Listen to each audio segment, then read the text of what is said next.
University of Muhammadiyah Buton. Bismillahirrahmanirrahim.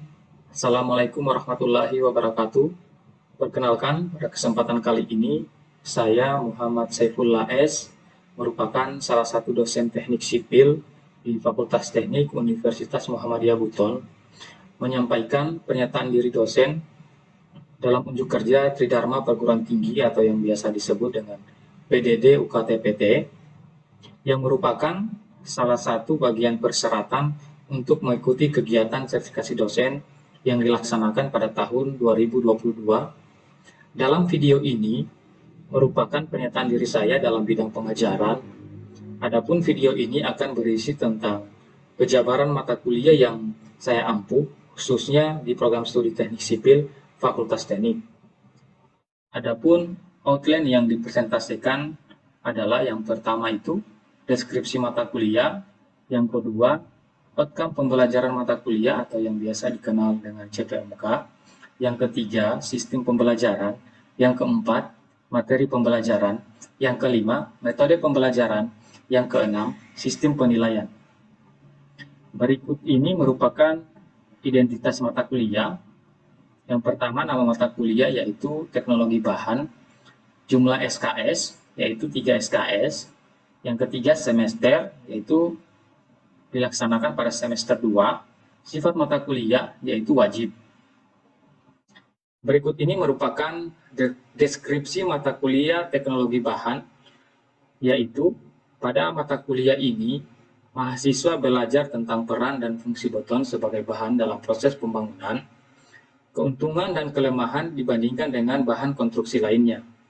Semen Portland berkaitan dengan sejarah, pembuatan, komposisi, reaksi, jenis, dan sifat-sifat semen, mengkarakterisasi agregat sebagai bahan pembuat beton, air pencampur, syarat-syarat air sebagai bahan campuran beton, beton berkaitan dengan sifat fisik dan sifat mekanis beton segar dan beton keras, diagram fasa baja, kelas kuat kayu, kelas awet kayu, dan metode pengawatan kayu. Bahan-bahan bangunan meliputi penutup atap, dinding, cat berkaitan dengan jenis dan kualitasnya. Adapun outcome pembelajaran pada mata kuliah ini yaitu pertama, mahasiswa mampu membedakan tipe semen berdasarkan komponen utamanya, mampu mengidentifikasi jenis dan fungsi komponen utama semen, mampu menentukan volume produk hidrasi semen. Yang kedua, mampu menentukan kualitas agregat halus dan agregat kasar, mampu menggabungkan dua jenis agregat menjadi agregat bergradasi menerus, mampu menganalisa kualitas air untuk adukan beton. Yang ketiga, mampu membedakan fungsi adiktif dan admixture, mampu mengidentifikasi adiktif dan admixture, mampu mengidentifikasi bahan baku adiktif dan admixture, mampu mengukur workability beton segar. Yang keempat, memahami sifat-sifat beton segar, memahami workability, mampu mengukur workability, dan pengujian beton segar. Yang kelima, mahasiswa mampu membuat rencana campuran adukan beton dengan metode ACI, mampu membuat rencana campuran adukan beton dengan metode SNI, mampu membedakan kelebihan dan kekurangan berbagai metode kuring. Yang keenam, mampu mengidentifikasi jenis-jenis keretakan, mampu mengidentifikasi faktor-faktor yang mempengaruhi kekuatan. Yang ketujuh, mampu mengidentifikasi peraturan pengujian dan jenis pengujian beton, mampu menghitung penyimpangan kuat tekan pada pengujian beton. Yang kedelapan, mampu mengidentifikasi faktor-faktor yang mempengaruhi durabilitas beton, dan mampu mengidentifikasi fungsi-fungsi beton, khususnya mengetahui fungsi dan sifat berbagai jenis material konstruksi. Selanjutnya, adapun sistem pembelajaran pada mata kuliah ini, yang pertama, mata kuliah ini diampu oleh satu orang dosen. Yang kedua, jumlah pertemuan pada mata kuliah ini 14 kali tatap muka yang dilakukan secara daring maupun luring. Yang ketiga, beban waktu pembelajaran itu 3 SKS. Ujian tengah semester itu dilaksanakan pertemuan ke-8. Ujian akhir semester dilaksanakan setelah pertemuan ke-15. Adapun materi pembelajaran pada mata kuliah teknologi bahan, pada pertemuan pertama dan kedua memiliki sub CPMK, mampu membedakan tipe semen berdasarkan komponen utamanya, mampu mengidentifikasi jenis dan fungsi komponen utama semen, mampu menentukan volume produk hidrasi semen dengan materi pembelajaran tentang semen, yaitu semen hidrolik dan semen non-hidrolik, perkembangan semen Portland, komposisi semen, spesifikasi dan pengujian semen Portland, sifat-sifat pasta hidrasi semen.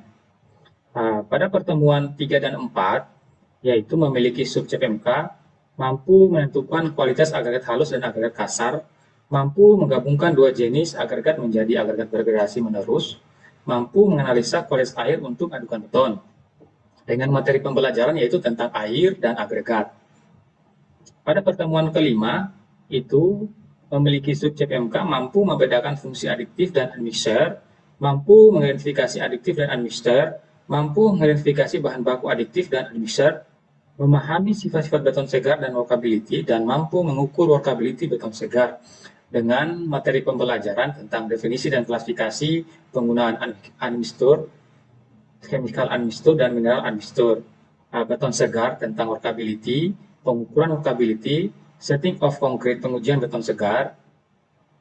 Dan pada pertemuan ke-6 ke-7 itu memiliki subjek PMK mampu membuat rencana campuran adukan beton dengan metode ACI dengan materi pembelajaran tentang rencana campuran, pertimbangan dan dasar rencana campuran menggunakan metode ACI. Pada pertemuan ke-8 itu diadakan ujian tengah semester atau yang biasa disebut dengan UTS. Pada pertemuan ke-9 itu memiliki subjek MK mampu membuat rencana campuran adukan beton dengan metode SNI, mampu membedakan kelebihan dan kekurangan berbagai metode karing. Dengan materi pembelajaran yaitu rencana campuran metode SNI, karing, manfaat, dan metode. Pada pertemuan ke-10 dan ke-11 itu memiliki subjek MK mampu mengidentifikasi jenis-jenis keretakan, mampu mengidentifikasi faktor-faktor yang mempengaruhi kekuatan beton. Dengan materi pembelajaran tentang keretakan dan deformasi dan kekuatan beton. Pada pertemuan ke-12 itu memiliki subjek MK mampu mengidentifikasi peraturan pengujian dan jenis-jenis beton, mampu menghitung penyimpangan kuat tekan pada pengujian beton dengan materi pembelajaran tentang pengujian beton keras. Pada pertemuan 13, 14, dan 15 itu memiliki subjek MK mampu mengidentifikasi faktor yang mempengaruhi durabilitas beton dan mampu mengidentifikasi fungsi-fungsi beton khusus, mengetahui fungsi dan sifat berbagai jenis material konstruksi dengan materi pembelajaran tentang durabilitas, beton khusus, kayu, baja, dinding, atap, dan lantai. Selanjutnya pada pertemuan ke-16 itu dilaksanakan ujian akhir semester atau yang biasa dikenal dengan UAS. Adapun metode pembelajaran pada mata kuliah teknologi bahan, pertama dengan metode ceramah, yaitu pemaparan materi oleh dosen menggunakan media proyektor atau peraga sederhana. Yang kedua itu discovery, mahasiswa sebelumnya itu diberikan topik materi untuk dipelajari sebagai awal bahan pembelajaran. Yang ketiga itu brainstorming, yaitu mahasiswa menyampaikan hasil discovery sebelumnya. Terus yang keempat itu small group discussion, yaitu mahasiswa mendiskusikan permasalahan dari bahan yang diberikan oleh dosen, sehingga menghasilkan interaksi dosen dan mahasiswa dapat terbangun. Adapun sistem penilaian dalam mata kuliah ini, pertama itu indikator penilaian terdiri dari 5 penilaian. Yang pertama itu diskusi atau tanya jawab atau kuis, itu sebesar 20%. Yang kedua itu tugas, persentasenya itu 10%, UTS, ujian tengah semester, persentasenya itu 30%, UAS, ujian akhir semester dengan persentase 30%, yang kelima itu kedisiplinan atau absensi itu terdiri 10% dengan jumlah total 100%. Berikut ini merupakan cuplikan kegiatan pembelajaran via daring yang direkam melalui Zoom meeting pada mata kuliah teknologi bahan. Ya, kita mulai saja perkuliahan kita hari ini ya. Assalamualaikum warahmatullahi wabarakatuh. Selamat malam semuanya. Ya, selamat malam semua. Perkuliahan kita malam ini adalah perkuliahan mata kuliah teknologi bahan ya. Pertemuan kita pertama, sebelum saya lanjut, saya akan memperkenalkan diri terlebih dahulu. Perkenalkan, nama saya Muhammad Saifullah S. Ya, selanjutnya saya akan melakukan absensi ya. Ya, semua hadir ya? Iya. Selanjutnya ini kita lihat bersama sistem penilaian pada mata kuliah ini. Ada 5 poin yang harus kita perhatikan. pertama itu diskusi tanya jawab, itu nilai bobotnya itu ada 20%. Yang kedua itu tugas, poinnya itu 10%. UTS itu poinnya besar ya, 30%. Selanjutnya poin keempat itu UAS 30%. Dan terakhir itu kedisiplinan 10% ya, jadi totalnya 100%. Ya, selanjutnya kita masuk pada materi yang akan kita bahas pada malam ini ya. Materinya yaitu terkait dengan semen. Sebelum saya lanjut pada materi, adik-adik sebelumnya sudah pernah melihat semen kan? Sudah Pak, sudah pernah. Ya. Sejarah semen sendiri itu pertama kali itu ditemukan di kerajaan Romawi ya. Tepatnya itu di Pozzoli dekat Teluk Napoli, bagian Italia. Ya. Sedangkan kata sementer sendiri itu juga berasal dari cementum atau bahasa Latinnya itu yang artinya kira-kira memotong menjadi bagian-bagian kotak peraturan. Nah, semen sendiri juga terbagi atas dua. Bisa kita lihat bersama bahwa semen hidrolis dan non hidrolis. Semen hidrolis di sini itu dia tidak dapat mengikat atau mengeras dalam air. Contohnya itu kapur ya. Kapur itu dia tidak bisa mengeras dalam air, dia itu hanya dapat larut. Selanjutnya ada semen hidrolis, itu dia mempunyai kemampuan mengikat dan mengeras dalam air ya. Contohnya kapur hidrolik, semen Portland yang biasa kita lihat di toko-toko bangunan ya. Selanjutnya itu komponen utama dari semen itu adalah oksida silika.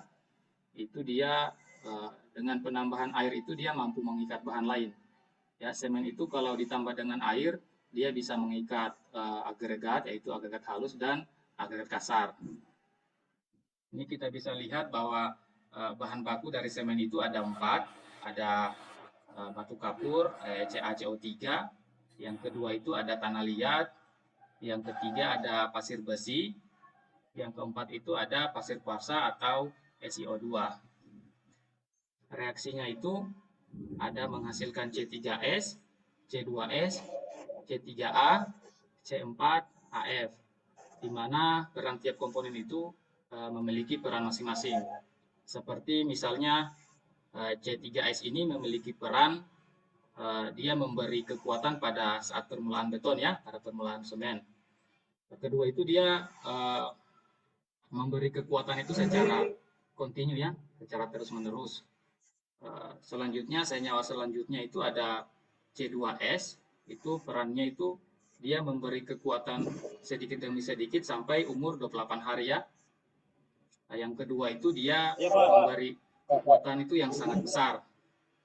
Nah, sedangkan pada senyawa C3A ini dia memiliki peran memberi efek kekuatan yang besar selama umur 28 hari dan akan berangsur hilang ya.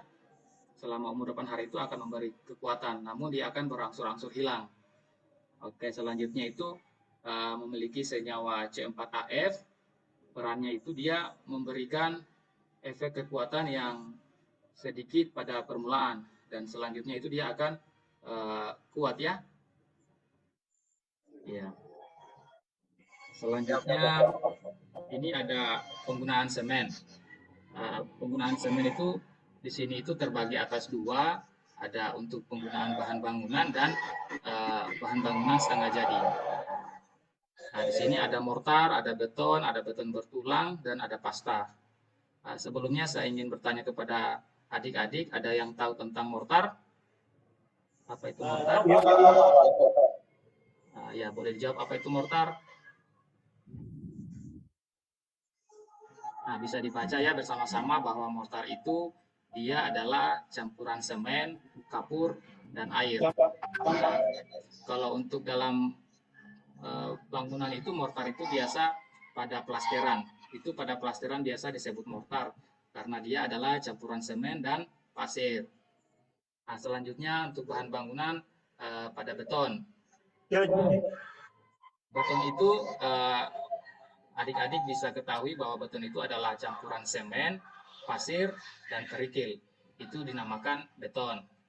Kalau untuk beton bertulang, itu sama dengan beton, namun pada beton bertulang itu memiliki yang namanya besi ya, sehingga disebut beton bertulang. Untuk bahan bangunan, Yang selanjutnya itu adalah pasta. Sebelum saya lanjut, adik-adik pernah melihat pasta atau mengetahui apa itu pasta? Pernah Pak? Ya, pasta itu adalah campuran antara semen dan air. Kalau untuk pada bangunan gedung itu biasa atau pada rumah itu pasta itu disebut dengan acian, yaitu campuran semen dan air. Selanjutnya penggunaan semen pada setengah jadi, yaitu Eternit. Eternit itu adalah campuran asbes dan semen. Selanjutnya tehel. Nah, adik-adik sudah pernah melihat tehel kan? Itu dia adalah campuran semen dan pasir ya. Itu tehel adalah campuran semen dan pasir. Ini kita bisa lihat bersama salah satu pabrik semen ya. Proses pembuatan semen itu kita ketahui bersama ada 4 proses. Kita bisa lihat bersama juga. Pertama itu proses basah, proses semi basah, proses semi kering, dan proses kering. Nah, keempat proses ini memiliki keuntungan dan kerugian masing-masing. Kita bahas pada proses basah terlebih dahulu ya. Pada proses basah itu dia kerugiannya itu pemakaian bahan bakarnya itu dia lebih banyak ya, karena kebutuhan panas selama pembakaran itu cukup tinggi, sekitar 1.500 sampai 1.900 kilokalori per kilogram. Kerugian selanjutnya itu dia memerlukan air dalam jumlah banyak pada proses pembuatan semen ya. Namun di sisi kerugian, proses basah juga memiliki sisi keuntungan. Pertama itu dia menghasilkan debu yang cukup sedikit. Kedua itu pencampuran dari komposisi selurinya itu lebih mudah karena berupa luluhan ya. Nah, selanjutnya pada proses semi basah juga itu memiliki kerugian. Kerugian pertama itu dia harus membutuhkan filter ya. Pada proses pembuatannya itu dia membutuhkan filter. Kerugian yang kedua, tanur yang digunakan itu dia lebih panjang ya. Tanur yang digunakan lebih panjang. Namun keuntungannya pada proses semi basah itu dia lebih homogen hasilnya ya. Selanjutnya itu proses pembuatan semen semi kering. Itu dia memiliki kerugiannya itu dia menghasilkan debu ya, menghasilkan debu yang cukup banyak. Selanjutnya dia itu pada proses pembuatannya membutuhkan filter. Namun memiliki keuntungan pertama, tanur yang digunakan pada proses pembuatan itu dia lebih pendek ya dibandingkan dengan semi basah. Keuntungan selanjutnya itu dia diperoleh gerak yang uniform ya. Nah, kita lanjut pada proses keringnya. Proses kering di sini itu dia memiliki keuntungan pertama itu kadar, saya ulang ya. Pada proses pembuatan semen, proses kering itu dia memiliki kerugian. Pertama, campurannya itu kurang homogen. Yang kerugian kedua itu proses pembuatan semen dengan proses kering itu kadar airnya itu sangat mengganggu operasi, sehingga material itu agak lengket ya. Yang kerugian ketiga, debunya itu banyak, sehingga dibutuhkan alat lain untuk menangkap debunya ya. Ya, sehingga itu alkalinya itu menyebabkan penyempitan pada saluran. Sedangkan keuntungan pada proses kering itu, pertama itu dia kapasitas produksinya itu lebih besar. Keuntungan yang kedua itu dia memiliki biaya operasi yang cukup rendah ya. Oke, sampai di sini sudah masih bisa lanjut? Oke, kita lanjut pada pembahasan selanjutnya ya. Selanjutnya kita masuk pada sifat-sifat semen. Sifat-sifat semen di sini yang pertama itu adalah kehalusan butiran. Kehalusan butiran semen itu akan mempengaruhi proses hidrasi, karena semakin halus butiran semen itu maka luas permukaan butiran itu memiliki jumlah berat semen yang lebih besar, sehingga jumlah air yang dibutuhkan juga banyak, ya. Sifat semen yang kedua itu dia berat jenisnya dan berat isinya, ya. Berat jenis semen itu berkisar antara 3,1 sampai dengan 3,3. Dengan berat jenis rata-rata itu sebesar 3,15, ya. Ya, semen penting untuk diketahui karena dengan mengetahui BJ akan dapat dilihat kualitas semen itu. Yang ketiga itu waktu pengikatan. Waktu pengikatan itu adalah waktu yang dibutuhkan semen untuk mengeras melalui semen bereaksi dengan air sampai pasta semen mengeras dan cukup kaku untuk menahan tekanan. Yang sifat yang keempat itu dia kekekalan bentuk.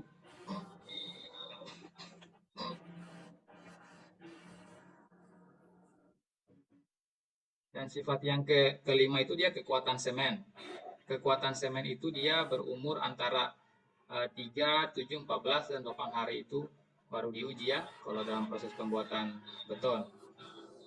Kuat tekan semen itu sangat penting karena akan sangat berpengaruh terhadap kekuatan beton. Nah, sifat fisik yang terakhir itu adalah pengikat awal palsu. Pengikat awal palsu itu yaitu pengikatan awal semen yang terjadi itu kurang lebih dari 60 menit, di mana setelah semen dicampur dengan air segera nampak adonan menjadi kuat, ya. Ya, dia itu kurang dari 60 menit itu dia adalah proses pengikatan awal. Nah, selanjutnya ini ada jenis-jenis semen dan komposisi kimianya, kita bisa lihat bersama. Ada 4 tipe semen, ya.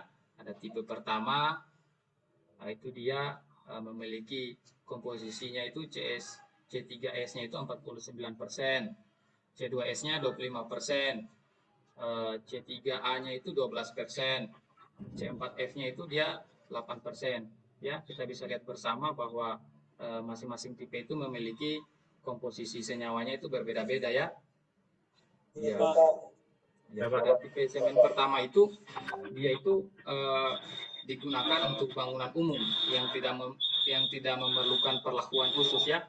Kalau untuk tipe semen kedua ini dia itu mengandung kadar C3A-nya itu kurang lebih dari 8%, ya. Ya, dia namun pada tipe semen kedua ini dia memiliki ketahanan terhadap sulfat dan panas hidrasi, ya. Lanjut untuk tipe ketiga ini dia memiliki kekuatan awal yang tinggi. Biasanya itu digunakan pada bangunan di daerah yang temperaturnya itu rendah atau musim dingin. Selanjutnya pada tipe semen yang keempat ini dia dipakai pada bangunan beton. Ya, biasanya itu misalnya pada bendungan, pada fondasi yang berukuran besar.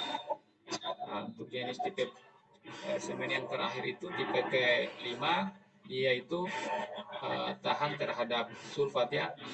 Dia itu digunakan untuk bangunan-bangunan di bawah air, ya, atau bangunan-bangunan irigasi seperti bendungan, dermaga, ya. Ini kita bisa lihat bersama contoh-contoh semen yang beredar di Indonesia, ya. Ya. Selanjutnya itu faktor air semen atau yang biasa kita kenal dengan singkatan FAS. FAS ini adalah rasio total berat air terhadap berat total semen pada campuran beton. Nah, fungsi FAS tersendiri itu adalah untuk memungkinkan reaksi kimia yang menyebabkan pengikatan dan berlangsungnya pengerasan. Fungsi kedua memberikan kemudahan dalam pengerjaan beton. Ini adalah grafik faktor air semen. Kita bisa lihat bersama itu adalah yang di bawah ini faktor air semen, yang di samping ini kuat tekan beton. Kita bisa lihat bersama semakin kecil nilai faktor air semennya akan menghasilkan nilai kuat tekan beton yang cukup tinggi. Begitupun sebaliknya, ya. Kalau kita menggunakan faktor air semennya itu besar, itu dia akan menghasilkan itu nilai kuat tekan beton yang rendah, ya. Kalau faktor air semennya itu dia besar, itu dia padat ya, biar tidak perlu digetarkan pada proses pekerjaannya. Nah, kalau dia nilai faktor air semennya kecil, itu pada proses pelaksanaan pembuatan betonnya itu dia harus digetarkan ya, menggunakan vibrator ya, atau dengan menggunakan tangan ya. Nah, sampai di sini ada yang ingin ditanyakan atau yang tidak dimengerti, bisa ajukan tangan atau bisa bersuara. Oke, siapa yang ingin bertanya? Ya, silakan. Sebut nama ya. Ya, silakan.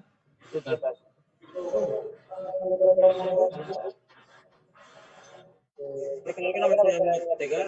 Saya ingin bertanya, banyak artikel yang saya baca tentang instrumen beton, cuma mereka kita menggunakannya dalam pembataan. Saya kira